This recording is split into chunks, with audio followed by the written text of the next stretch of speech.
India गठबंधन की बैठक पर बिहार कांग्रेस अध्यक्ष राजेश राम ने कहा, बैठक 5 घंटे तक की चली। सीट शेयरिंग पर विस्तार से चर्चा हुई।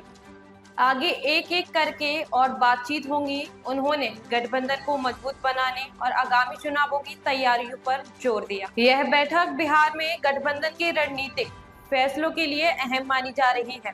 विषयों पर चर्चा की, खास करके हम लोग 6 पार्टनर हैं, उनकी स्पेस को लेकर के सबसे ज्यादा उस पर गहन चिंतन था। और तीसरी जो बात थी कि कई सीट ऐसे थे जो दूसरे मित्र के वो चाहते थे, हमारे सीट कुछ और चाहते थे। तो इस सभी विषयों पर हम लोग क्रॉस चेक कर करके एक ठोस रिजल्ट तक पहुंचे हैं। और फिर हम लोग इस पर आगे भी बैठेंगे और बैठ करके भाई अलग अलग पार्टी के साथ अलग अलग सीटिंग, अलग अलग टाइम पर बैठ करके 1 to 1 क्लियर कर रहे हैं। सीट शेयरिंग पे बात हो गई है? सीटें शेयरिंग पर सारी बात चल रही थी। सारे मुद्दे, देखिए कौन कितना है वो विषय नहीं है। विषय है कि कौन सीट पर कौन कितना लड़ रहा है। कई बार होता है कि आपको हमारे सीट पर इंटरेस्ट है, कई बार है कि हमको उनके सीट पर इंटरेस्ट है।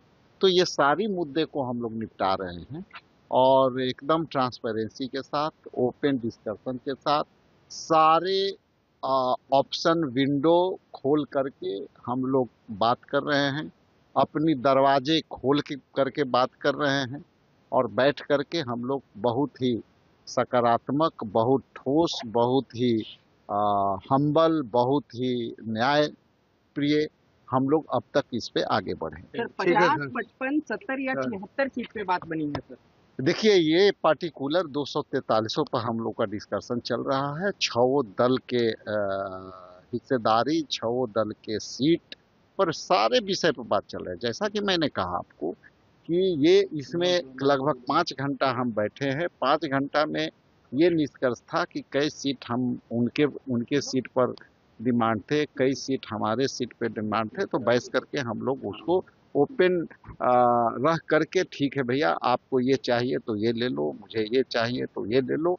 तो ऐसा नहीं है कि कोई विंडो बंद रखा है, भाई दरवाजा बंद है ये नहीं हो सकता। तो हम लोग एक एक सीट पर रह कर करके और सभी सीट पर हम लोग अलग अलग तरीके से देख रहे होंगे। अब देख रहे होंगे कि 6 बजे से हम लोग फाइनल रिजल्ट देख तरह से 5-5 घंटा बैठ रहे हैं। अभी हम लोग को सीटिंग सब बढ़िया से बेहतर तरीका से और करना पड़ेगा। एक लाइन में आप ये समझ सकते हैं कि हम इंडिया गठबंधन के पार्ट एक एक कदम पर एक एक विचार को, एक एक लोगों के अधिकार है, उसके अधिकारों के सम्मानों के साथ हम आगे बढ़ेंगे। थोड़ा सा ध्यान दीजिएगा। नहीं ऐसा है, आप पहले कोई निकलेगा, अभी तो मुकेश जी आगे निकल गए। अभी तो आप देखें ना, एक साथ निकले, लेकिन भाई जी 1 मिनट, अभी तो मुकेश जी हम लोग साथे निकले, लेकिन 3 मिनट के लिए वो आगे हो गए। देखिए अलग अलग टाइम का स्लॉट है, चूंकि लंबी डिस्कशन है तो वो स्लॉट अलग अलग है।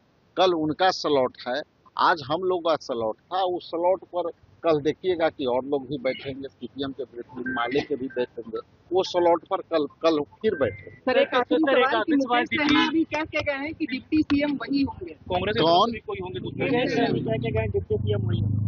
चलिए ये सब सारी विषय अंदर की है, बाहर आते रहता है। सर ये विजय सिन्हा ने बोला है कि घूंघट और जो गुटखा है वो दोनों चेक किए जाएंगे, इसको लेकर आपका, क्योंकि आरजेडी ने बयान दिया कि एजेंडा से अभी कई मंत्रियों पर भ्रष्टाचार का आरोप लगे हैं, उस पर विजय चौधरी को बयान देना चाहिए। उस पर अब तक उनकी कोई बयान नहीं है।